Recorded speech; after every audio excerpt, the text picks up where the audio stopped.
We're so grateful that you're here for the August Interfaith Council of Rossmore's Big Questions. And we look forward to hearing great speakers today on this year's topic. Take it away, Sarah. Thank you so much, Will. It's good to see all of you join us, you people who are asking questions and are looking for answers. So welcome to our big question this year. Is humankind good or selfish? Thank you to the Interfaith Council of Rossmore and to the Big Questions Committee, Channing Miller, Ruth Ahern, and Gloria Sunshine. And of course, Will McGarvey, we couldn't do it without you. Will has been hosting us for, I don't know, for 4 years, ever since we've been having Zoom. And Will is the Executive Director of Contra Costa County Interfaith Council. And thanks also to Rossmore Channel 28, who is recording this, and it will be on Channel 28. I can't tell you how to find it, but I'm sure there is a way to find it. And gratitude to the folks at Rossmore News for putting the article in the paper a couple of times every month. It does take a village to do almost anything. So is humankind good or selfish? So far this year, we have been privileged to hear 10 representatives from 10 spiritual paths share their philosophical, psychological, and spiritual perspectives on this question. And we look forward to hearing 2 more today, one from Christianity and one from Judaism. As I was preparing to introduce our speakers, I focused on our question and noticed that within this question, there are other questions that come up. And one question that really stood out for me is, what is the relevance of this question to our daily lives? Why should we even be thinking about it and be looking for answers for our personal selves? If we think about our daily experiences, we recognize that kind words bring kind feelings. Feelings of positive energy, wholeness, not only in the person we are talking to, but even more clearly in ourselves. So when the big question of goodness or selfishness is applied to individuals' daily life, it appears that the answer is determined moment by moment by each of us, by each individual, as they live their daily lives. You know, of course, there's the whole news thing, you know, of the world, but that is a whole different matter and really quite removed from us in many ways. So let's hear what our speakers have to say. I would like to introduce our first speaker, David D.J. Larsen. For 30 years, Mr. Larsen has found fulfillment as a devoted volunteer in the Christian faith, attending the Bay Area Christian Church with his family.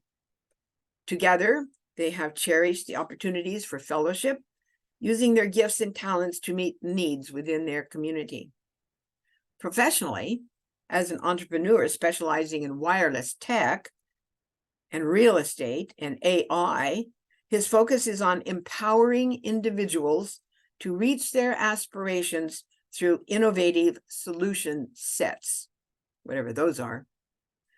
Guided by faith, he finds contentment in embracing life's opportunities with his family and his friends. When he is not working, he can be found running the scenic peaks of the East Bay. You look like you're in pretty good shape there. Where his faith and effort converge in challenging adventures that consistently exceed expectations and enriching all aspects of his life.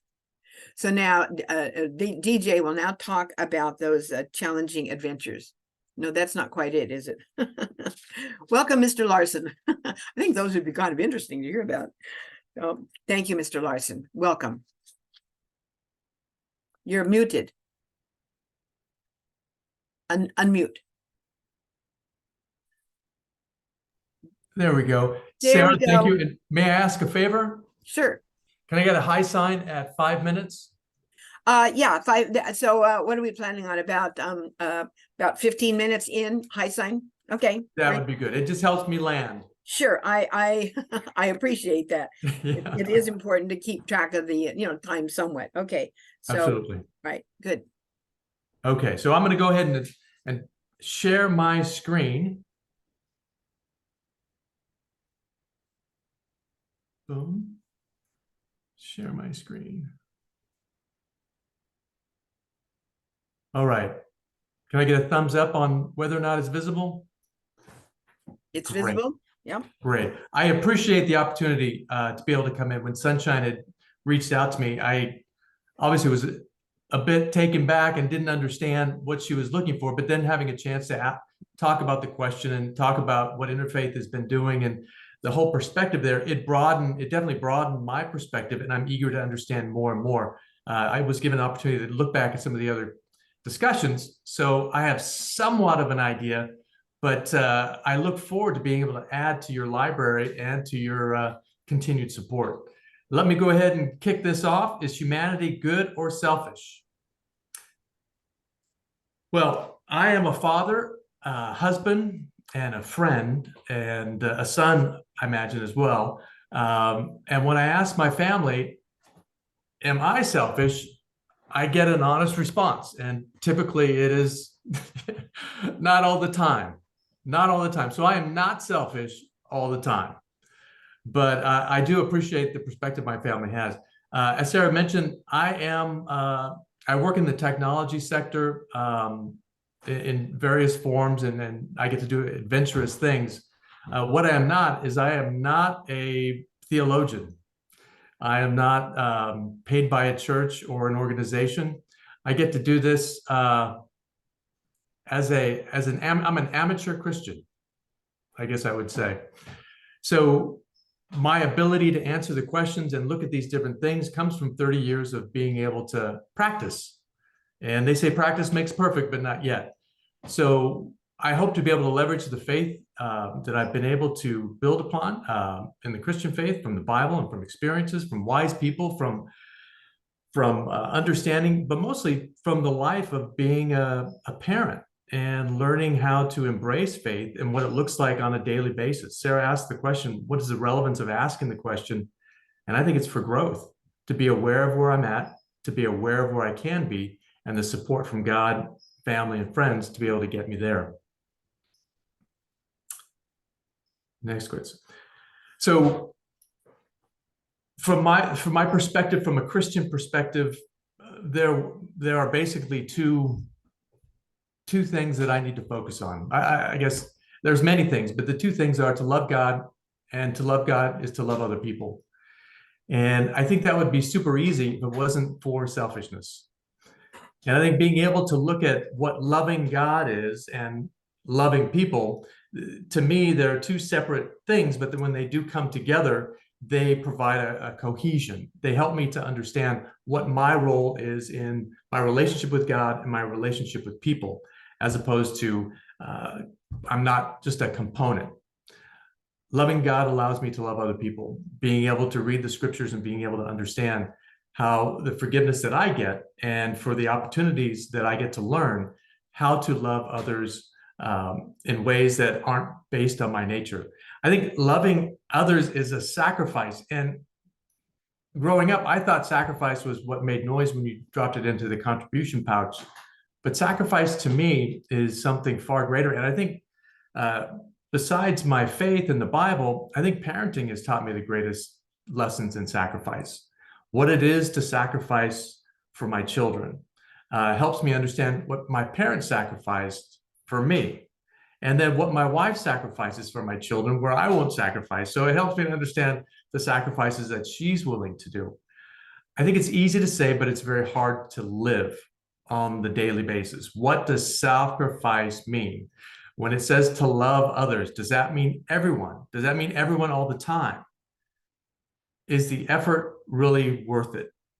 And yeah, the results are worth it. The responses may not be, but the results are worth it. God asks us in the scripture below is to love our neighbors as ourselves. that is a mighty tall order to be able to do that on a regular basis. But fortunately, I get a lot of grace and mercy, and a lot of lessons because other people are trying to do the same for me. When I think about selfishness, it's so easy for me to point out in other people, but it's hard for me to point out in myself.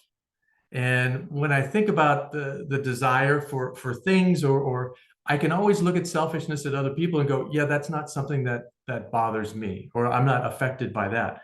But the concern and excessive desire for myself, or to seek my own opinion or my own security, I think those things are things that go undisclosed or uncovered, unfound as I'm thinking about my own needs. My own needs eclipse those different situations and things that do come up.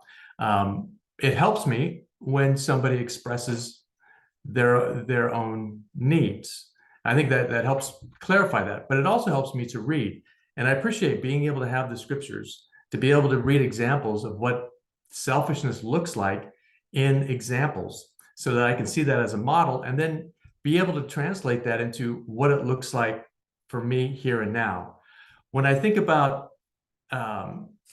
you mentioned solution sets. So as we develop use technology to provide solutions, one of the solution sets I was involved in was delivering the first set of mobile radios. We used to call them mobile radios, but cell phones. And to think that was a group of people who had an idea, but how they were able to leverage the different efforts of many different people in developing, deploying, and being able to help meet needs went well beyond the initial scope. So being able to see the selfishness of my daily life requires me to engage with others so that I can see more of what we're going after and more of what our solution sets are for people. So solution sets is an opportunity for me to see how I can overcome selfishness.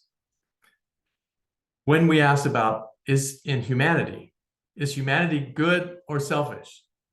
It was an easy answer. Yes, we're selfish. We're born selfish. These are the most selfish people on the face of the earth, babies. If I go by the definition, their single-minded focus is all about them and all about their nature. And having had a few and engaging with others, there is a consistent need expressed through their wants, through their crying, through their screaming, through their laughing, through their joy. So they are individuals who are clearly selfish with respect to meeting their own needs. Another group of selfish people, parents. There is little to no guess what a parent's primary objective is for their children. What we will sacrifice, what we will do, what we will buy, what we will demand in our children, how we will manipulate. There are all these different opportunities for a parent to express our selfishness. We talk often about the incredible bubble that my wife and I have built around our children here in La Miranda, being able to get them to the right school, being able to provide the right soccer team, being able to do all these different things for their benefit. And because they benefit, it helps me not be fearful. So in essence, a great parent, even great dads and parents and moms, we can be very selfish people for our children. I was looking at some documents or some background on genetics and trying to understand the nature of our selfishness. And Richard Dawkins wrote a book in 1976 about the selfish gene, which it was a great book, but it was about survival, mostly about how we are able to move towards things that will perpetuate our species or ourselves. And it didn't really relate to the social as much to the social part of it as it does with respect to selfishness in my life, in my family, and the opportunities that we have to embrace that selfishness. And in fact, in looking at that and comparing with some other literature, selfishness is good. There are good aspects to selfishness, to self-focus. I think we're in a state now, especially talking with my girls, mental and emotional health are very fragile for our kids who have gone through COVID and school on Zoom and whatnot, and getting them self-care or them being aware of their need for self-care has been a huge challenge. But it's also been a great victory being able to have the conversation. It's made us aware of needs and being able to express needs and being able to express the sacrifice needed to meet those different needs. That has been an incredible opportunity to see where self-focus is a good and necessary thing. It's also in the ability to see my daughters as they graduated from high school and going into college, and one starting her first job, is her desire to express herself, to get a job. We being selfish parents, we desire our children to get jobs, to be able to find their next place where they're going to live, to be able to move forward. But there is that desire to see our children do well. There's a desire that we have to express our own lives, our own gifts, our own talents, and to be able to do that as an expression through those talents. When I looked through selfishness, I was looking through the multiple faiths and just looking at their commonalities and seeing what there was. There was no celebration of selfishness, and primarily as it's an hindrance to our spiritual growth. Our self-focus is a trusting in self as opposed to the trusting in God, who continues to desire a relationship with us. So each of the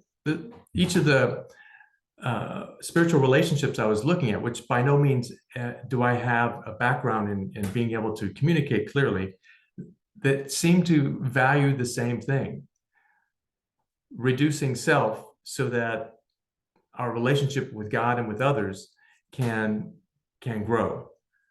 The selfishness, the jealousy, and the things that come from that, as the scripture states, those were things that created such a negative and toxic environment that it hurts the relationship in the family, it hurts the relationship in the society, and it hurts overall our relationship with our spiritual side. And it was interesting to see just the connection between all of the different between the faiths that I looked at, and the different ways that the different paths they had to be able to overcome the selfishness. Bringing me to the point of being aware. I think the whole thing about asking the question is, are we aware of our self-centeredness? And I do appreciate that we are all self-centered. It's the radius that makes the difference. It's how we are able to connect with each other and become aware of our own selfishness. And part of what I appreciate about selfishness in my life is it allows me to become aware of what my desires are, what my needs are. A scripture that I appreciate is in Proverbs 19:22. It says, "What a person desires is unfailing love. Better to be poor than a liar." That helps my heart to go, the truth is, vulnerability comes out as I need to be loved, and it is an unconditional love that I desire, and not expressing that love is lying. And that part of holding my heart back and not being vulnerable makes it hard for my wife or my family or my friends or even God to be able to understand really where I'm coming from, for me to be unexpressive or me to be unable to be aware of what my needs are. Once I'm aware of my needs, I'm then aware of the needs of others. The scripture helps me to see that desire for unfailing love is within me and is within other people. So to be able to understand how that connection brings me to the needs of others gives me a path to compassion through empathy. And then ultimately it helped me to understand what my need is for God, for the forgiving power, for the grace, for the mercy, for the wonderful thing that a spiritual life brings. I have a need for that if I'm unaware of myself, then I'm unaware of my needs. And the only things that I'm aware of that would come through would be my emotional challenges, whether it be fear, anger, hunger, or these other elements of my nature that would radiate through. But being aware of my selfish nature, myself gives me access to that. And the Bible is clear that it is a part of my relationship with God that gives me the ability to be aware of my needs for him and my needs for others and how to pursue that. The freedom, I found that this part was a bit more of a challenge for me to be able to see how being aware of selfishness gives me freedom. But from my background, it has been, I was raised in a family where the male authority was either non-existent or extremely abusive. So the challenge I have with the freedom that God calls upon us, or from the scriptures, it says the freedom is there. I have a hard time understanding what I'm supposed to be free from, because what has been normal to me has been normalized through my life. And I think without help from friends and without help from scriptures and with prayer, it would really be hard for me to understand those things that were really locking up my heart, so to speak. The things that I didn't know I was aware of that I needed to be free from. And I appreciate just the wisdom in the scriptures that as we are free, we are able to love. And you shall love your neighbor as yourself. That becomes possible when I'm free of the different challenges and the biases and the fears that lock up my heart. My relationship with men changed because of the scriptures, this one in particular, because I didn't have to abide by an image of what authoritarian relationships were in the past. I could see new things and I can have hope because my heart was freed up from what I had experienced. Now with the selfishness, with the awareness, being able to study and understand what Christianity is, being able to be a Christian and to live a life of a Christian, that's all great. But I think the reality of it is, it's so easy for me to become religious. And I didn't know what religious people were. I always thought they were the older people sitting in the front. They were religious because they were on time. But punctuality isn't necessarily religion, but the holding to the rules, or in this case, the motivation, my heart motivation. When I think about selflessness, I can replace my selfishness with selflessness. I think, as the scripture says, a person may think their own ways are right, but the Lord weighs the heart. When I think about wrong motives, I think about giving, which would be the first element there. I can give, but sometimes it feels like the giving is being shaken loose. And if it's not money, it's my time. That my time, as we're as we're volunteering, we're getting together with folks who need help, or just being able to support community efforts. My desire to get my things done impacts that. And when I'm not expressing the challenges I have with that, it feels like I'm being squeezed and turned upside down. And while I can be doing good things aren't happening on the inside. And I'm grateful that I get a chance to pray, to be able to reflect and to become vulnerable, to be vulnerable with those different feelings, because there's grace, mercy, and again, freedom. The second picture is listening. As a husband, I listen a lot. I listen to my daughters. I listen to my wife. I listen to them as I'm surfing the channels. I listen as I'm trying to get something else done. I love the picture here because it helps me to see that just because I'm listening doesn't mean I'm hearing.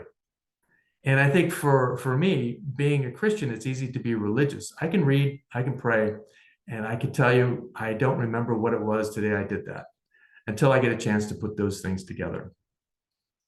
And then ultimately, the willingness to serve. The picture below, the person serving is the bridge. I have no problem with that. I love that. And I know many people have no problem making sacrifices as people need sacrifices. Where I have a hard time is serving people who don't want the help, or people who are ungrateful. And the hard part with that is oftentimes that's in my own house. Being able to serve, or the desire to serve, or the desire to put myself out there, it is a struggle because I'm not getting the return that I desire. But I think as the scripture says, my desire is a good job, Dad, or way to go. And when I don't get that, that is the return that I want, as opposed to being considered or considering my love for others as God's ability to be have an impact on other people's lives. There's another scripture that talks about the cords of human kindness. The guy on the bridge, the guy laying out as the bridge, he is truly a cord of human kindness. It's hard to be that cord sometimes. What helps my heart in understanding selfishness and the values of selfishness, the value of being able to bring that out, is when I'm selfish and I'm aware of my nature, or it's pointed out to me, and I'm vulnerable, it's easier for other people to become aware of their own selfishness. When it says to do nothing out of selfish ambition or vain conceit, rather in humility, value others above yourself, not looking to your own interests, but each of you, the interests of others, I find that to be very challenging, in that if there's a problem, I can fix it. Just listen to me. I'll tell you how to fix it, or I'll at least attempt to fix it. But the value isn't so much in the fix. It's in the hearing. It's in the understanding of the heart. And I think it's helping to connect back to, I need unconditional love. That means you've got to hear me. Same with my daughters and my wife. Same with my friends. Same with people that I am trying to help, as the good person. But even in situations where I'm not the good person. I am the evil entity. I am the face of the real estate developer. I am that challenge that people have to deal with. But I think even in those situations, being able to be empathetic and understanding of people's situations, scriptures help me not just to harden my heart and take on a role, but it helps me to understand that there's value, not just value in people, but there's value in what they feel. And when I get a chance to hear what those things are, we have more of an opportunity to work out a solution, a solution set, so to speak. But being able to value others helps me to hear and to understand that the needs of others can help me to participate in another solution, as opposed to when I'm just self-focused on what needs to get done. Trusting that God cares. I think self-focus or selfishness is primarily when I'm not believing that God cares. I get it. I've read many scriptures, and we'll probably read many more again, that tells me to trust in God. And many times it's super easy. But I think when it's not easy, it's really hard for me to cast my anxieties upon him because he cares. I don't really understand initially looking at that. Casting anxieties, is that writing a piece of paper and throwing it out? I don't really visualize that in the moment. And I think the grace and mercy that I have learned through faith is that my daily efforts require me to trust God. And it's a team effort to be able to communicate and to be able to be vulnerable, so that I become aware and aware of others, but also that it's a process. There is the beauty of this, casting my anxieties on him doesn't mean it has to be just in the moment. It lets me stew. It lets me be angry. It lets me be afraid. It lets me to go all through these different emotions and to be able to come back and to be able to fight my way back to a faith that allows me to trust God, and to be able to continuously push in prayer, or push in awareness, or push in conversation, to be able to push out an angry thought, and to be able to have my wife patiently listen, or a friend patiently listen, and reflect back to me the faith and that this is going to be okay. All I need to hear sometimes is, this is going to be okay. And that's a team effort. And I think a lot of what faith and Christianity is, it's not my effort. It is the team effort. And it's okay to color outside the lines, but to be able to remember that this is going to be okay because God cares for me. Embracing a lifelong journey of love and trust. Obviously, this is hard. The reason why I enjoy this picture, the idea of being a Christian, it's great on Sundays and it's great in church, but Once you get in the car, it's a different world. It's confronting everything from a different perspective. The nice thing about this picture is there's a grizzly bear on a trail, and the best position to be in is the guy taking the picture, who's behind the guy in the front. Oftentimes in my own heart, my selfishness isn't so much what I do, it's what I don't do. And I leave people hanging. I can leave people hanging out there, taking on the grizzly first, and then I'll figure out what to do after that. But it's also the opportunity to be able to consider what my alternatives are. I think it's challenging in the moment to be faced with a situation where my nature, where I feel I'm being taken advantage of, whether it be proper tenants paying rents, adjacent property owners pulling utilities into their area. To me, those are grizzly bears. I don't want confrontation. I don't like confrontation. I like to be liked. But I think part of the selfish part of my heart is to be able to see what the alternative is for this bear. The two hikers, the photographer and the hiker himself, those aren't the guys in trouble necessarily. The bear's in trouble. The bear isn't going to be on that road just to be on that road in front of humans. There's a problem going on. And I think my selfishness, when I look at that, is to run. It's to run faster than the guy next to the bear. But my heart of love is allowing my heart to slow down so that I don't let fear cause me to retreat into what is safe, but to be able to trust in God's strength that he has a solution to be able to address this bear and to protect both of us.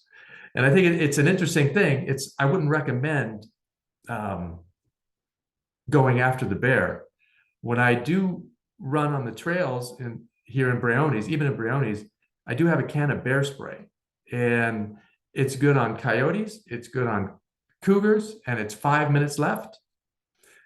And those are the things that help protect my heart from danger. But I think it helps me to understand that it's not always the hikers who have a problem or myself. Sometimes the problem is with the threat. And if I'm not fearful and I'm trusting that God is going to protect me and he will strengthen me, I will have the creativity, I will have the resources, I will have whatever is needed and time to come up with a solution that helps all of us. It's the practical solution sets that have been helpful for me, besides the bear spray, would be DIY is another way to crumble. I talk with dads, I engage with a lot of dads, and it is a biased perspective of mine that as fathers, we like to do things on our own. We got this. Of course we do. Well, if we don't understand how to do it, we'll go to Home Depot, we'll buy another tool, we'll figure it out. But I believe that we need help. We need help from each other. The vulnerability, the awareness of our selfishness, the vulnerability and accessibility to understand what hurts and pains that have caused our own selfishness or our own fears that create selfishness and whatnot, how much we need each other in that. I find that a couple of resources are helpful. I love digital content.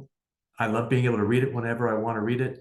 Deepspirituality.com is a resource that provides me with a lot of topics that I can go to depending on what I need or what I feel. I find that those are helpful because they have questions. I think Bible discussion groups, either join one, support one, or start one, just to be able to get vulnerability around where we're at.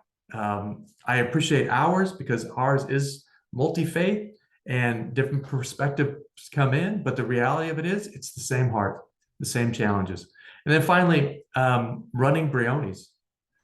It is an incredible thing to be able to move our bodies, to be able to enjoy where we're at, to be able to meditate, to pray, whether it's a 15-minute walk or sometimes it's a 5-minute wrestling run, to be able to work through issues. There are incredible practical opportunities all around us. And I appreciate the friends and family who join in these with me. Sarah, that's the end of those slides. That's the conclusion. Oh, okay. Thank you so much. Thank you so much, Mr. Larsen. There were a number of questions that I would like to pursue, but this is the time for those participants who have listened to your talk make comments. I especially appreciated you bringing this question down to the relevance of everyday life. You know, that to me was just exquisite. So thank you so much for bringing that perspective. So now I think your slides are still up, Mr. Larsen. Yeah, thank you. So now we can go back to the general group and see if people have questions for you, or if they have comments about what they've discovered about their own selfishness or their own goodness, I should say. So you know, you can use the little hand, and if you want to use the hand to raise your hand. Colleen. Hello, Colleen. Welcome. Hi. Thank you. Can you speak a little louder or turn it up? Yes, there you go. Perfect. Yeah. Okay. I just appreciated your view on what selfishness is, according to you. But that was very good. Thank you. So selfishness is taking care of self, I believe, is one of the things that DJ said about it. Is that correct, DJ? Taking care of yourself. Yeah, I think that's the vulnerable part. Yeah. Honest and vulnerable. Well, if you don't take care of yourself, it's pretty hard to take care of anybody else. So in a sense, we all have to be selfish, self-aware for sure, pay attention to ourselves, what we're saying, what we're doing, what we're thinking. Yes. So Laura, go ahead. Yeah, what made me think about your conversation, DJ, was the fact that many times I think when I have an awareness, say, for example, I'm fearful or I'm hurt or I'm jealous or whatever, I can see that as a negative because I'm thinking about myself. But I think I hope I understood correctly, is that if I have that awareness, but I can turn it into good, it's like if I'm aware that I am in pain, it makes me aware of somebody else being in pain, and therefore that can be for the good. In other words, that's not just selfish for the sake of awareness for being selfish, but to use it to help somebody else. Like, if this is what helped me, I can understand you, I can help you as well. Right.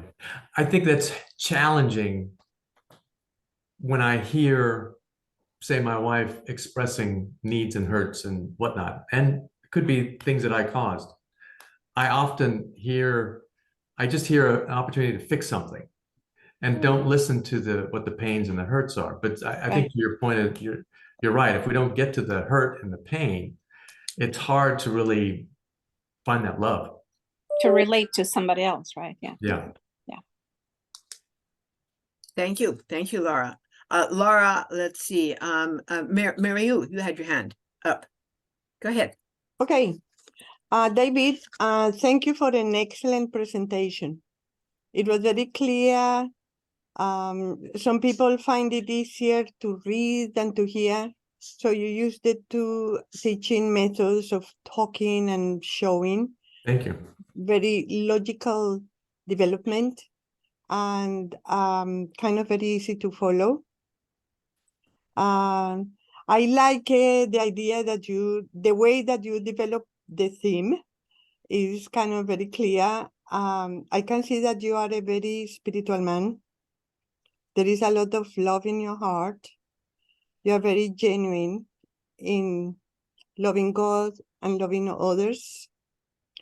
And I admire people who walk the talk. No matter what religion or spiritual path or whatever they belong to, the important thing is that we really be aware and contact the God in us, create our own contact so that it makes sense in everyday life and the way that we live our lives. And I will be one of the future presenters, so you gave me very good ideas. Thank you for your Okay. kind words. I appreciate your perspective. No, great. Thank you so much. Thank you. Channing, go ahead. Thank you. Thank you, DJ, so much. I agree with what everyone has said. I really like the clarity of your presentation, the simplicity of it, and the focus on the everyday life, because that's how we live, right? Right. But what if we're in a different life? What if we were in Ukraine? What Right. if we were suffering in war? What if we were in World War II? When we're in these extreme situations in humanity's history, how do we deal with selfishness during those times? I think I don't want to be too quick to answer that, but I think there are challenges in our life that are life ending. Mm-hmm. And I think there are those moments for each of us that we're close to. It is clearly not the Ukrainian war and conflicts like that, or significant social issues here in the US, but I think caring for an elderly parent as they're transitioning into death.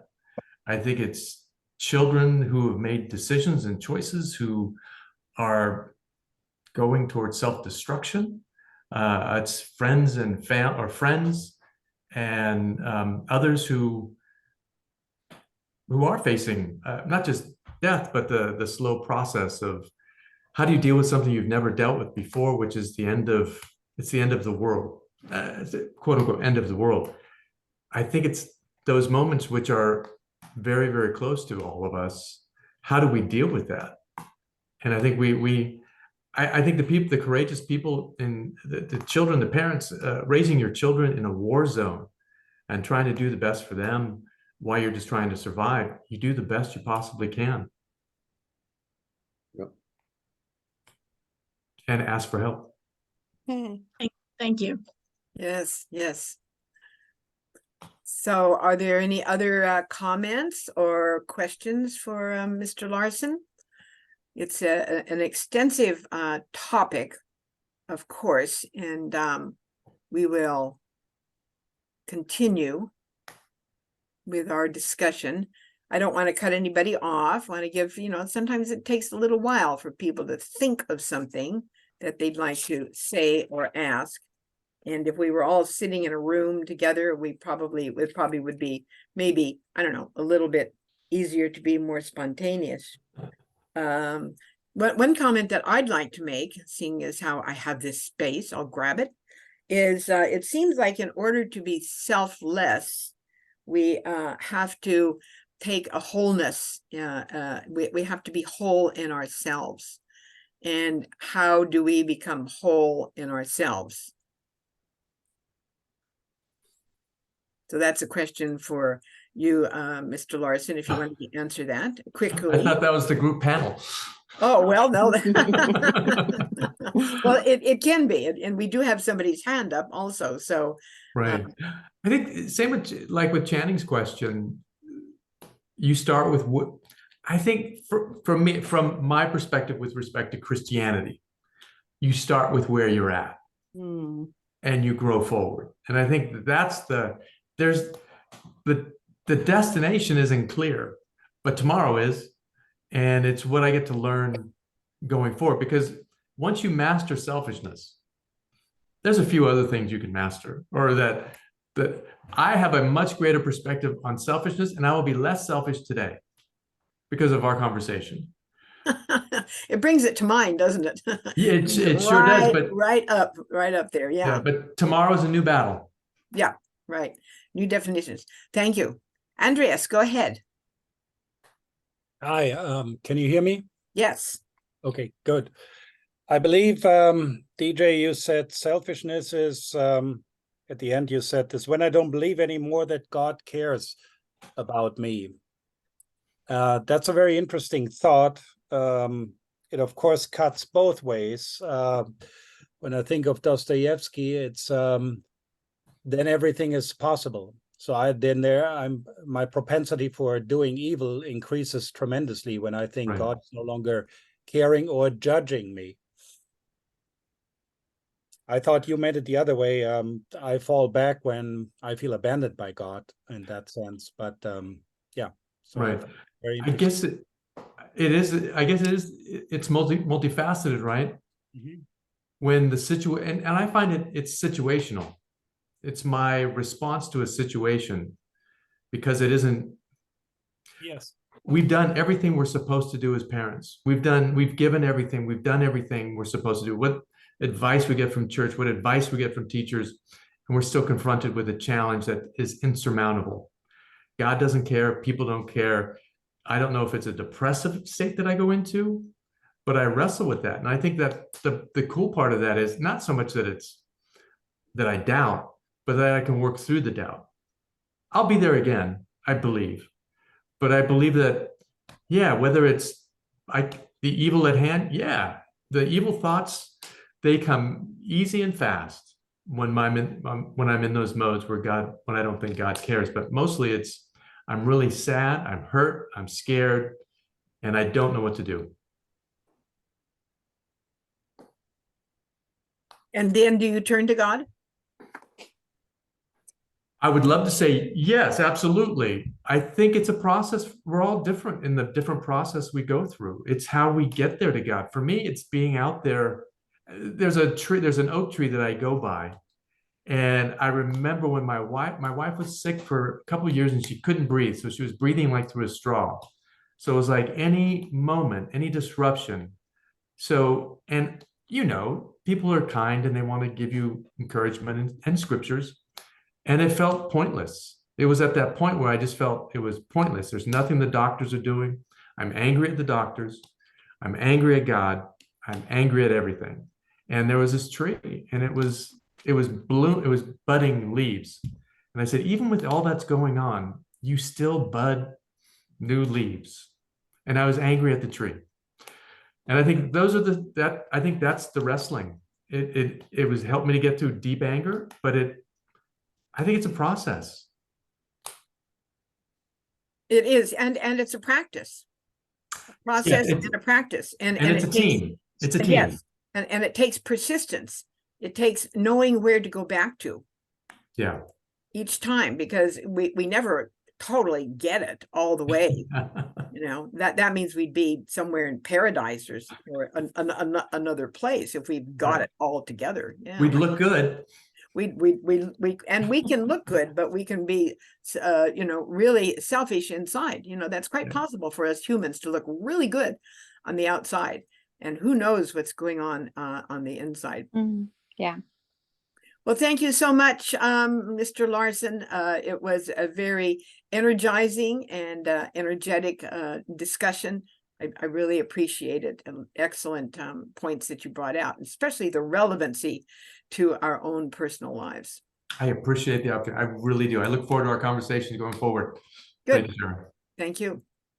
And now I would like to welcome Rabbi Prelmuter. Is that Prelmuter or Prelmuter? Well, it depends, on whether you're from the south or from the north. So, well, it doesn't matter. You can call me Mayor. Oh, Mayor. Well, right. But I just wanted to, how do you say your last name? Well, Prelmuter. Okay, Prelmuter. Well, that's good. I've been called Butter Pearl. There's a lot of different Butter Pearl. Well, anyway, we welcome you, and let me give just a short little bio on you. Rabbi Prelmuter served as rabbi in the Reformed Temple of Forest Hills for 36 years as a part of 42 years of congregational work, 3 of which were in Israel. He continues to be Rabbi Emeritus of the Reformed Temple of Forest Hills, New York. He was also Associate Adjunct Professor of Theology at St. John's University. Rabbi Prelmuter feels privileged to have served as a part of the disaster response spiritual care team that worked closely with the New York City Red Cross Disaster Response Unit. 3 years ago, he moved to Rossmore from Queens, New York, joined by his wife of 50 years, Deborah. They are blessed with 3 children and 5 grandchildren. Welcome, Rabbi Prelmuter. Thanks. I appreciate that. I was really wanted to interact with the speaker during the the Q&A, but it was so nice seeing everyone else doing that, so I sort of held back. But just at the beginning, I just want to just say this: I've been almost waiting for this moment, because one of my beats with religion, religion in general, is that when it becomes institutionalized, I think the worst thing that ever happened to religion is when it became institutionalized, and we create hierarchies. So it's really refreshing to see someone who is not in a hierarchy, just a regular Christian, regular guy, being kind of leading a church, and it's almost the way it's its pure self. Because anyway, I've got a whole thing on that. But it was really nice, and I really enjoyed this from a number of perspectives. Firstly, I'm going to say the same thing, but I'm going to use a different vocabulary. And the other thing is that there's a really interesting generational thing going on here, that I'm celebrating my 80th year today. Wow, today. Well, actually, I turned 80. I turned 80 June 22nd, but every day I look and I say to myself, today I'm celebrating my 80th birthday, because every day is a celebration. And you always get a free dessert when you tell the waiter. So I guess that's selfish. But so those are 2 things. So I'm going to sort of do more formal. I don't have slides and all that kind of stuff, because again, the generational thing, I haven't a clue how to do a PowerPoint, and my students at St. John's just went crazy because of that. So I will get into my formal presentation now. Okay, here it goes. So I appreciate the committee asking me, as a representative of the Jewish voice, to tackle this important question: is humankind good or selfish? So before I begin this very brief reflection, I want to make 2 points before I make my points. Firstly, there are many voices in Judaism that range from the more restrictive ones to the more flexible ones. And we have many denominations or authentic ways to be Jewish. There's not just 3: Reform, Orthodox, Conservative, Reconstructions. There's others. So as you learned from my bio, the brief bio, I represent the Reformed Jewish voice. I'm a Reformed rabbi. I've got a degree. My former congregation, we had a big sign. It was an evolving congregation, but we eventually put a big sign at the entrance, and it showed a circle of interlocked, multicolored hands. And our congregation's tent was extremely inclusive. It's sort of like Abraham and Sarah's tent. It was open on all sides. We didn't keep people out. People could get in.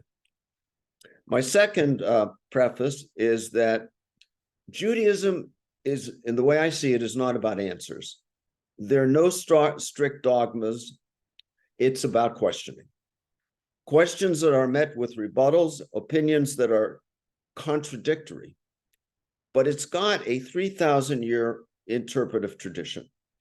And that tradition keeps evolving, trying to discern what really is the authentic voice of God. Uncertainty is embraced as a part of the human experience. Many of these questions, these big questions, as we say, end up with no answers. They are unresolved, with the hope that in the future, one day, we'll have a messianic era when all questions are going to be resolved.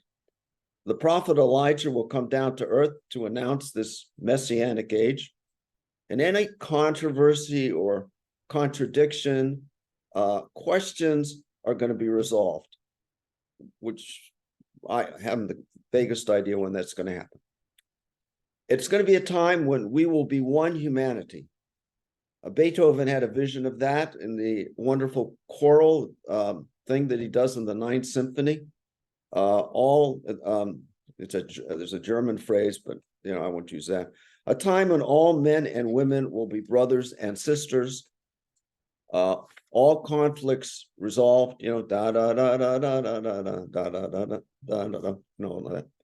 All faiths and cultures will respect each other's rights. That's very important, while embracing their own unique particularistic beliefs. And that also is important.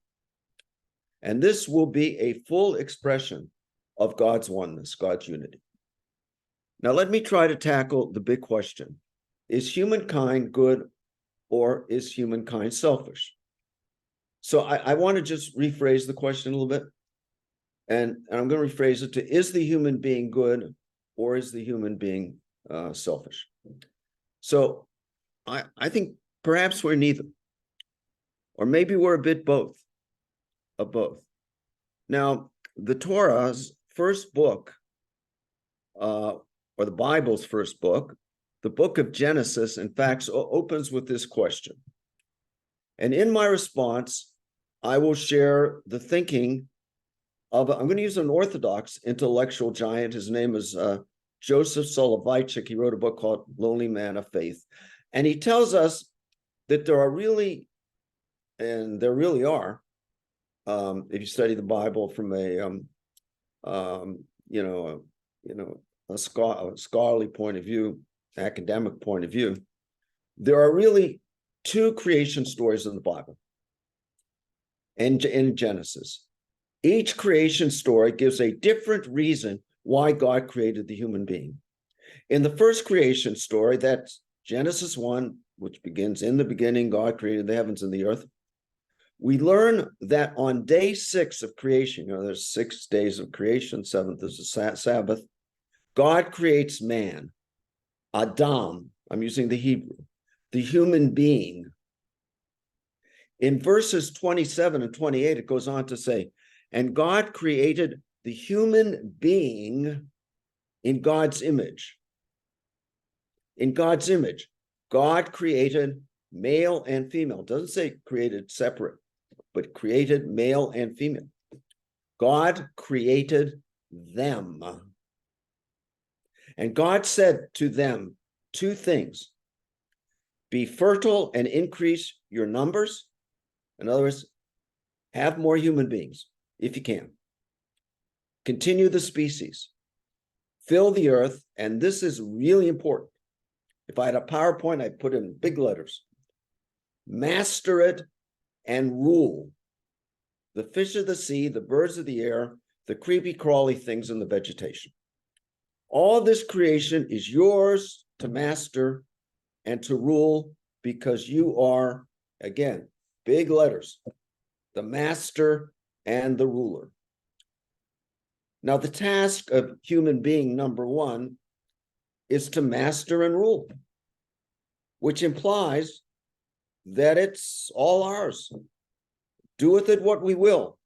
If we want to build roads and waterways, we can clear the vegetation and the trees to get the stuff we think will make our life easier, because we are the masters and the rulers. Thankfully, for the sake of this creation, God's voice gives us Genesis 2, which is another creation story about the human being. And it goes like this. Chapter 2, verse 7. God forms a human being out of the dust of the earth, and he breathes life into this human being. The Hebrew word for breathing is neshama, or ruach, which is actually the core of the word spirituality. So this is a very deep, close relationship that God is actually breathing life into the human being. Okay? And then in chapter 2, again, verse 15, and the text says, and God took the human being and placed this human being in an incredible garden called Rossmore, the Garden of Eden. Or jogging, along the top of the mountain and all that kind of stuff. And seeing all that stuff you're going to see. And the human being is part of the Garden of Eden. And the job is, this is what you got to do, human being, is till it and work it. The Hebrew is lovda. And then it says, and this is really the most important thing, to guard and protect the creation, l'shomra. Again, big words, big letters, capital letters, guard and protect this creation. Human beings, number two's existential purpose is to work, to form, to create, and I emphasize, to guard and protect the creation. So who are we human beings, you and I? Are we here to dominate, or are we here to conserve and protect? Are we exploiters, fundamentally selfish, or are we protectors, guardians, fundamentally good? Now, these myths are basic texts in Jewish tradition. In the beginning of the universe, we encountered the dilemma. The human being can be selfish, or the human being can be good. The choice is in our hands. Now, the conversation does not end here. Over the centuries, and even till this moment, Judaism adds layers of commentary, debate, different possibilities to this starting point. For example, in the 6th century AD, there's a volume or a bunch of volumes that just discuss basically every word of the Bible. It's called the Talmud, and it was completed then. And I'm going to share from you a passage from that encyclopedia of debate and questioning. The passage from the Talmud is the tractate Shabbat. There's 63 tractates or volumes in the Talmud, each focusing on a specific topic that has laws, debates, legends. The tractate volume Shabbat teaches us about all the laws and issues dealing with anything having to do with the Sabbath. And let me share a story relevant to our topic. So there's a story about an oracle. A prophetic voice says to a mother, "This son that was just born to you to carry on the creation of the world is going to be a thief." A thief is very selfish. The mother warns her son very early in his life, as soon as he's able to understand that this is going to be his nature. He's going to be a thief because that's basically his nature. But if he doesn't want this to be the case, he should put on a head covering and remind himself that there will be consequences if he becomes a thief. So what he should do? He should spend time praying, thinking, studying, trying to be unselfish, doing good deeds. That's very important. Acting. Be an actor. He does this well into his 20s. It works. It's a great guy. So one day he's sitting under someone else's fig tree. His head covering blows off. He's distracted. He looks up and he sees on the top of someone else's fig tree these spectacular figs that don't belong to him. And impulsively, he climbs the tree, steals the huge cluster of these wonderful figs because he's really hungry. And the lesson behind this interpretive story, it's called a midrash, that tries to answer meaningful questions, is the following. The human being is like that thief, innately selfish, like that baby that DJ was talking about. It comes out of the mother's womb and is selfish. But when that human being pursues wisdom, rationality, taking the time to get the legitimate facts, becoming empathetic, engaging in the process of evaluation, collaborating with like-minded, searching human beings cooperatively, the good can prevail. The human being is basically selfish with the potential to be good. Now, let me present a slightly nuanced response, again from the Talmud. Rabbi by the name of Hillel said, you may have heard this before, if I'm not for myself, what am I? In other words, if at times we have to be selfish, we have to take care of ourselves. We've got to make a living. I had to make a living. I had a congregation, I got paid for it, and I had to make a living. It wasn't all give, give, give. On the other hand, Hillel continues, if I'm only for myself, what am I? In other words, there got to be limits to selfishness, excessive self-focus, material excess, narcissism, the lust for power, creating more wealth through exploitation. And Hillel concludes with these words, if not now, when? If not now, when? And Hillel's opinion is that life is an existential dilemma. God gives us the present moment to be the best human being that we can possibly be in the moment. A third and final notion. Jewish sacred texts talk about something called tzedakah. Tzedakah does not mean charity. Charity comes from the Latin word caritas, which means, you give. You get up in the morning, you feel like being charitable, you're charitable.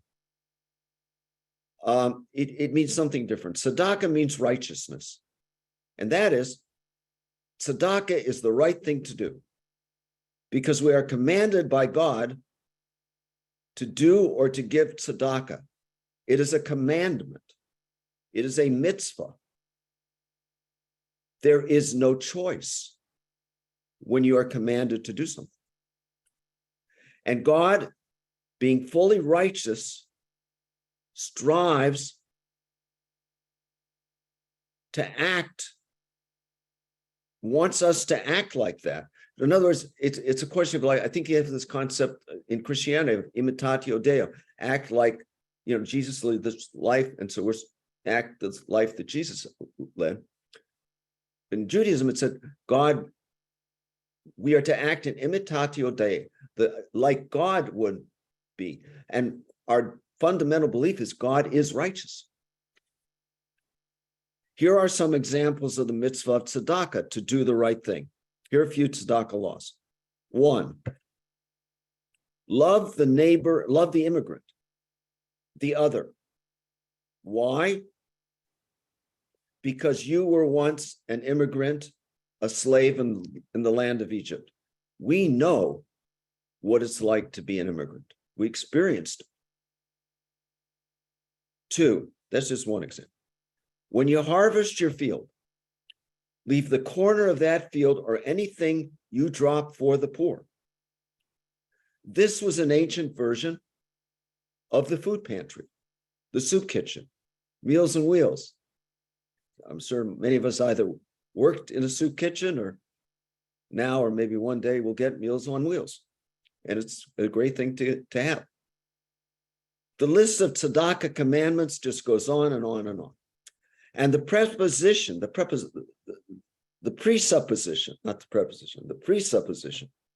behind these commandments is that the human being is innately selfish, and the selfishness has to be reined in so that the innate good that the human being is capable of can be strengthened so that the creation will be protected.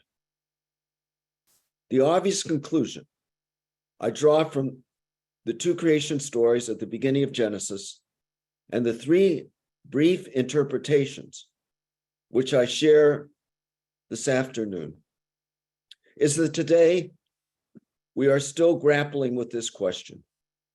Is the human being good Or is the human being selfish? You mentioned this. In conclusion, I would like to share a modern midrash, something that was made up about 20, 30 years ago. A modern tale that has deep meaning, and it was written by a colleague of mine who I respect very much. He wrote a book called Does God Have a Big Toe? And he gave all kinds of cool modern explanations. And he says, on each of the 5 days of creation, the angels ask God, is the world finished yet? And God answers, nope, the world is not finished yet. On the 6th day of creation, God creates the human being and says to the human being, please finish the world for me. I've been working for 5 days, 6 days, my gosh, I am absolutely exhausted. And the human being says, how are we going to do this seemingly impossible task? And God responds, well, you got an impossible task. You keep trying to finish the world, but I'm going to be your partner. I'm not going to just let you hang out there. And the human being asks, oh, what's a partner? And God responds, well, a partner is someone you work with on a big thing that no one can do alone. If you have a partner, that means that you can never give up because your partner is depending on you. Observing this, the angels asked God, is the world finished yet? And God answered, I don't know. Go ask my partners.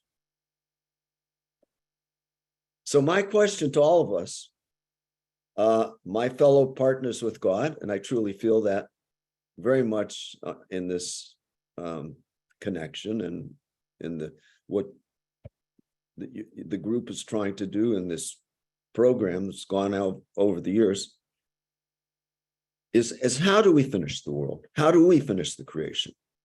A creation with all these unresolved issues that hinge upon our nature. Is it selfish or good? How are we going to deal with climate change? How will we tackle income inequality? What about scientific uncertainty? Will Oppenheimer's splitting of the atom benefit or destroy us? How are we going to overcome our selfish nature and strengthen and enhance our good nature?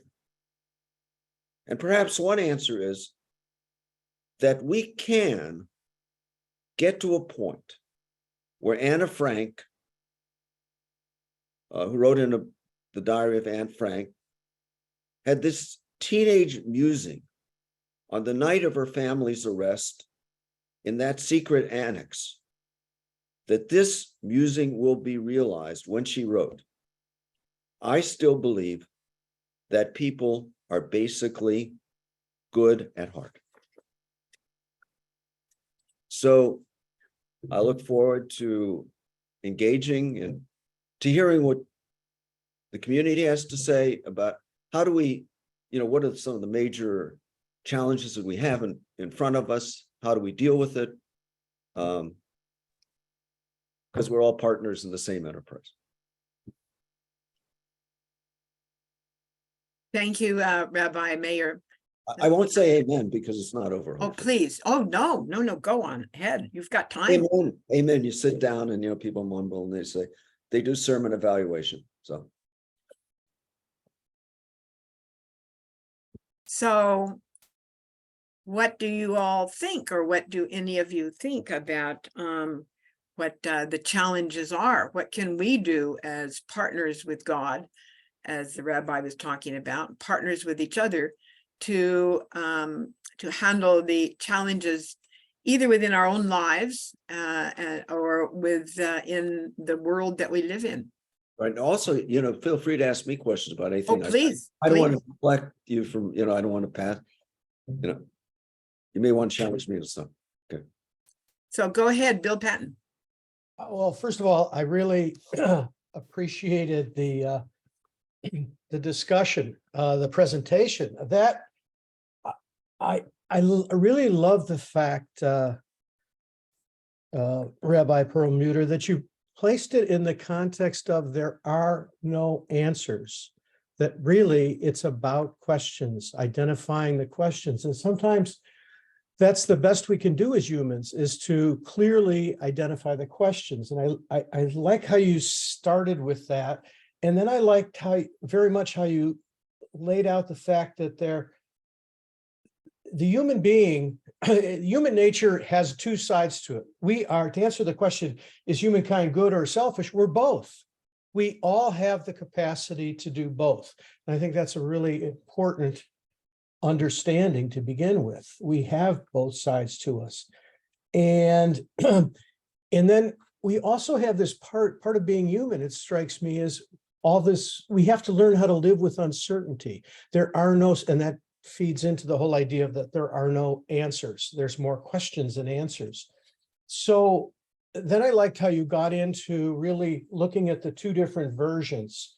Are we masters of the natural world, or are we the protector of creation? And I think clearly that's a nice dichotomy to address as well. And and then to end with saying, you know, that life is an existential dilemma, because I think that's what we place it in. There are no certain answers here, but it presents us with an existential dilemma.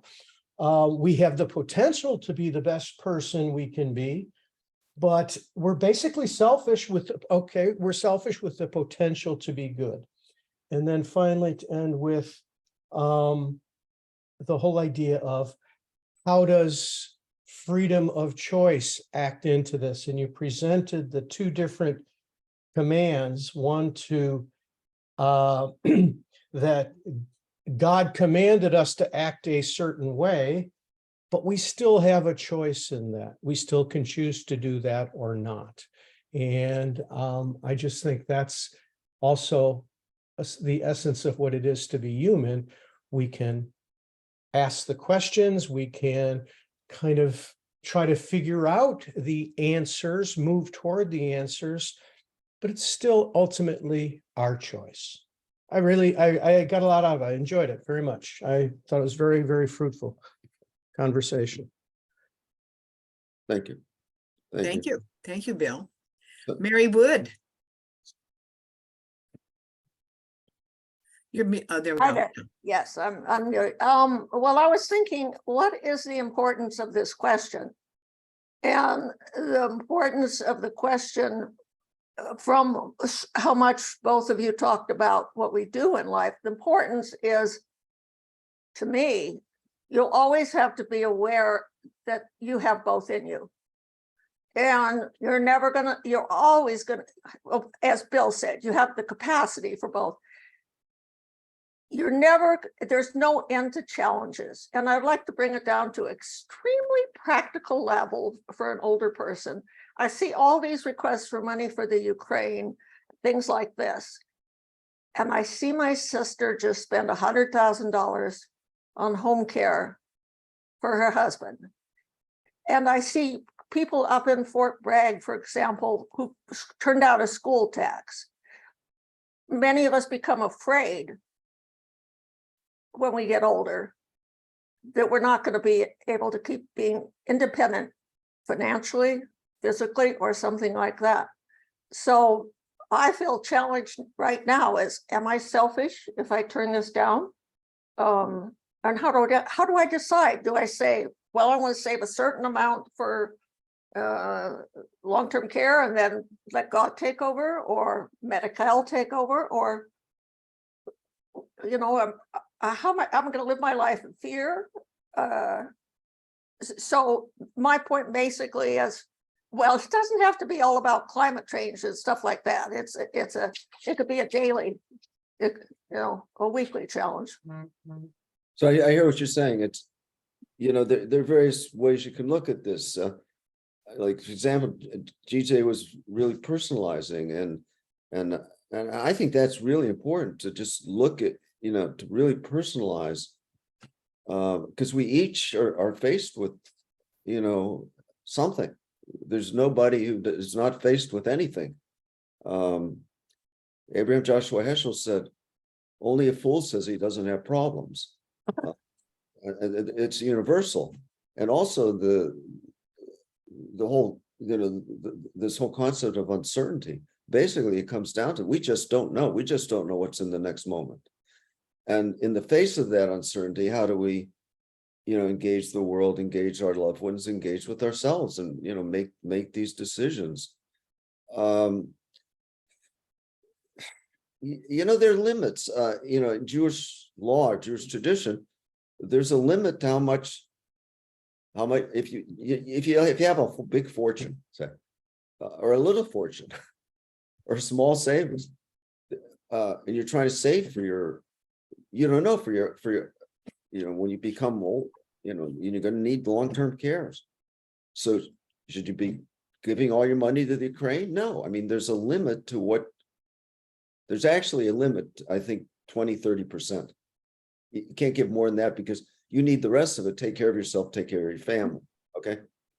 But to give nothing and to totally ignore that something like this is going on, do something, because if there are hundreds of thousands, a million people in the world who care about this, so if all those million people or 100,000 people do something, even a little something, it's going to end up as a big something.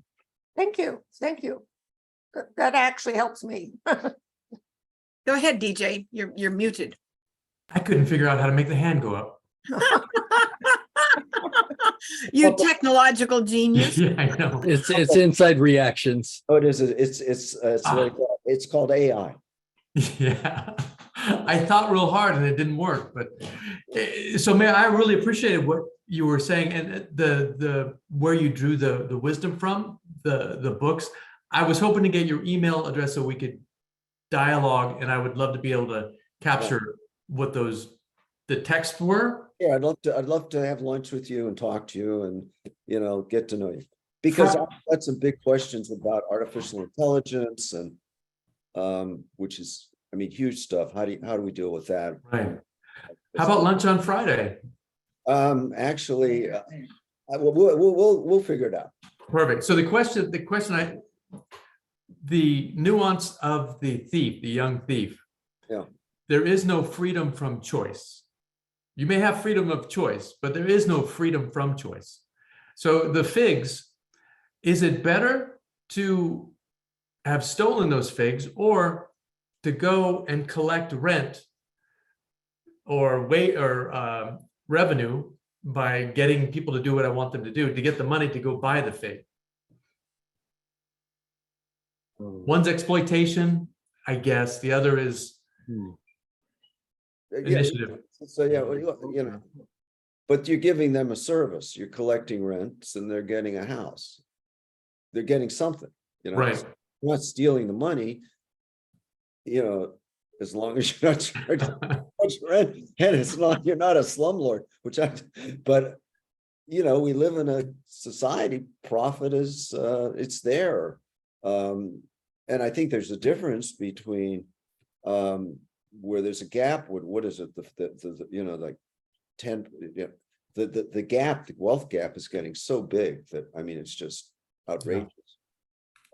And just sharing a little bit of the wealth, and you could eliminate so much poverty. Like it's, there are ways to do this without people who are millionaires and billionaires losing their millions and billions of dollars, or even 100,000-aires. Tiny little more tax, you could really help. You really make some significant changes. It's funny you mentioned that. I was reading an article where it was talking about the lottery, the amount of money that Californians spend on the lottery, not what we win, but those dollars that no one expects to win, is close to $9 billion a year in dollars that they spend. We could wipe out homelessness, or however it is to be phrased, in the state if we were to take that same revenue. And the funny thing is, it's just a dollar that people are using that they don't expect to win anything, but they'd rather have that unexpected, the hopeful unexpected win, as opposed to seeing that collected together. It's and the money we spend on homelessness, we throw it into ways. San Antonio solved the problem very, very beautifully. They just reallocated resources, and they've done a great job with the homeless. Yeah. Thank you. I think it's quite exciting that you two gentlemen are going to get together and share more. That's a first on, I think, Big Questions, is where right in front of us, two speakers made arrangements to let's talk further. That's beautiful. Good. Channing, go ahead. Yes, Sarah, this is the first time we've had some real interfaith interaction of our speakers. So thank you so much. That's wonderful. I was pondering a lot of what you said, where we were told that we are here to master and to rule. And equally, humanity was asked to guard and protect the creation, those two things. Mm-hmm. So I look at human history, and I look at who has answered the master and rule and who has mastered the guarding and protecting the earth. And so it looks to me like God has created a democracy, not an authoritarian situation in the world. We have free will. We have the right to make up our own minds. And here are the two big questions that we have to address. Are we here to dominate and to rule, to serve our own self, or to make progress, or to gain more money, or are we here to protect the planet? So I always look at how humanity is answering those questions. I know that in my own studies, I've learned that the Native Americans have prioritized guarding and protecting the planet. Yeah. And that is integrated into their culture and into their faith. So they put that into action. It's not an authoritarian thing where the ruler of the Native Americans says, you must do this. This is a part of their natural belief system. So I'm looking for a way to get humanity into the same mind space that the Native Americans are in, to value taking care of themselves as well as taking care of the planet. Mm-hmm. So I think what I'm looking for is how do we go from thinking about these things into action? Yeah, well, that's an issue, but we all have a bit of the Native American within us, because we all come from traditions that, at one time, whether you're Jewish, Christian, whatever you were, the ancient Hebrews lived very close to the land and very close to the soil. So they were sort of like the Native Americans of the Middle East. And actually, when you go back anthropologically, all humanity we lived in a tribal society. So the tribal society, our problem was, we cultivated, we became sedentary, and then we created hierarchies, and we created kings, and then you got the beginning of what is totalitarianism, where man is turned into a god. Fascism, Hitler, the Nazis, Stalin, communists. The state was the god. That was the religion. Okay. Right. And so they suppressed religions. They didn't like Jews because Jews asked questions. Right. Yeah. Asked questions.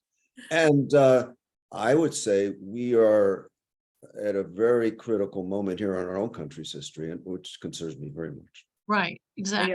We are Me indeed. too. Yeah. Me too. So we have time for Young Kim. Please, you had your hand up. Oh, yeah, thanks. I'm a newbie here. It's only the second time I'm attending. And after the first meeting, I thought occurred to me, which I thought maybe I'd like to bring it up. Then on the second thought, well, it doesn't really belong in the discussion. So I was not going to mention it until the rabbi touched on the subject. And our speaker also touched on the theme. So I got the courage to speak up. what the thought I had since the first meeting. Now, when you ask a question, there are two ways to frame it. The way it is framed for the discussion is either or. Are human beings good or selfish? It's a dualistic binary, or there are two choices. And there are numerous examples where we phrase questions in this binary dualistic fashion.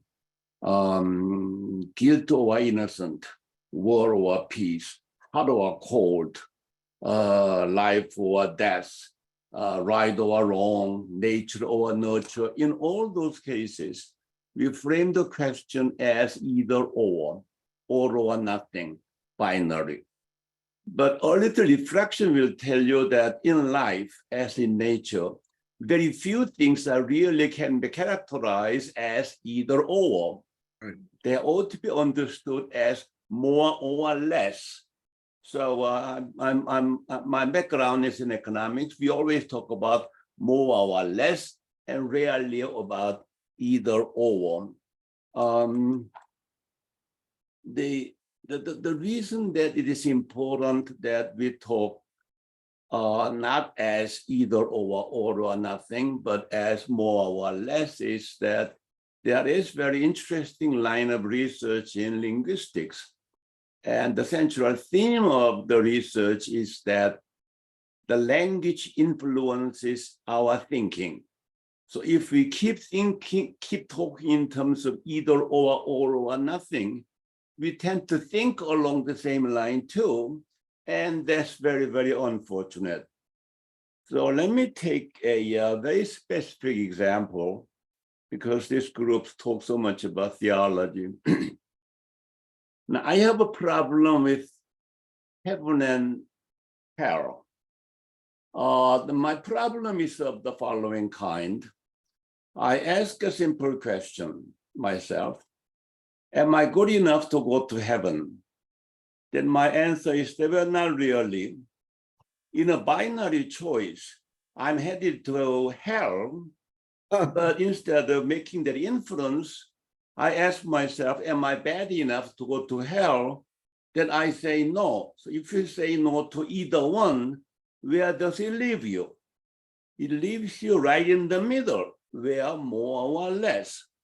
So I was thinking in terms of the various theologies. The Catholics had enough sense to invent purgatory. Purgatory covers that wide band between the two extremes of heaven and hell. So the purgatory helps a little. Now, if you pursue along that line about the variety of the things, more or less, between heaven and hell, then you end up in the Indian tradition, Buddhism, Hinduism, and Brahmanism. So through this infinite repetition of birth and incarnation and the karma, you have this infinite variety between heaven and hell. And I once asked my Jewish friends, in Jewish theology, do you have heaven and hell? And the answer I got was that yes, we do have afterlife, and we do have heaven and hell, but they are not central part of Judaic theology. So it is there, but we don't really talk about it. We just put it out of the sight, and our focus is more on here and now. Now, if you travel along that path and reach the other end of it, then you end up in the Confucianism. We don't talk about, in Confucianism, they don't talk about afterlife. It's not that they deny it, but they simply are saying that we don't know anything about it. So why waste time on it? So there are different ways to deal with this problem of thinking in either or, all or nothing, or black or white terms, where the issue really is more or less. So it is just a comment I had, and maybe it doesn't belong in the discussion, but Oh, absolutely. some of you pointed out that it is not, humans are not all good or all selfish. There's some variation within it. Then matter of how much selfish and how much good. It's matter of more or less. That's the way I think we ought to think about. Almost all important things I can think about, they all ought to be understood in more or less, not all or nothing, war or peace, guilt or innocent, or black or white, left or right, up and down. In every single case I can think of, there are some exceptions I can think of, but in all. Thank you. Thank you, guys. To Yes. approach the problem is not as either or all or nothing, black or white, or dualistic or binary, but in terms of more or less. That has really expanded. Finally, I got it Yeah. out of my mind. Yeah, good. Thank you, Young Kim. It is definitely belonging in this conversation. I think it has expanded all of our thinking, not either or, more or less, as spoken from an economist. Thank you so much for sharing your thought. We have time for one more and then we need to go. Thank you. Go ahead, Ruth. Thank you.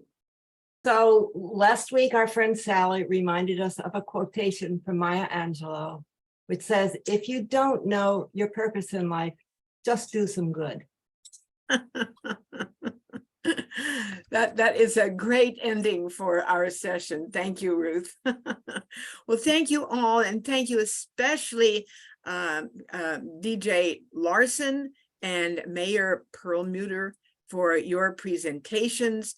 And I just get such a kick out of thinking of you guys getting together and talking more. I think that's what the world needs more of, is for people to get together and talk. And thank you again, Young Kim, for your thoughts. I think that they really added to this discussion. Not either or, more or less. So until next time, we have Mariu will be speaking on Ekankar, and Kristen,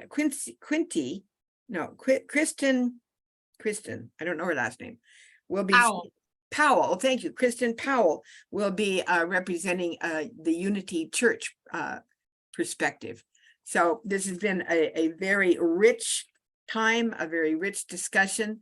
I hope we go home and, continue to think. Go ahead, Channing. When you're done, Sarah, could I make one small announcement? I am done. Yes. Okay. Yes. So thank you everyone for coming today. I wanted to announce that the Interfaith Council is sponsoring what are called site visits. And we will be visiting the Hindu temple in Livermore on September the 16th. If you would like to come with us, you can email me. My email is CHANINCA. I'll put it in the chat. Yeah. At AOL.com. September 16th at 3 o'clock. We'll have to drive there. But if you'd like to come, we're meeting in front of the Gateway Clubhouse.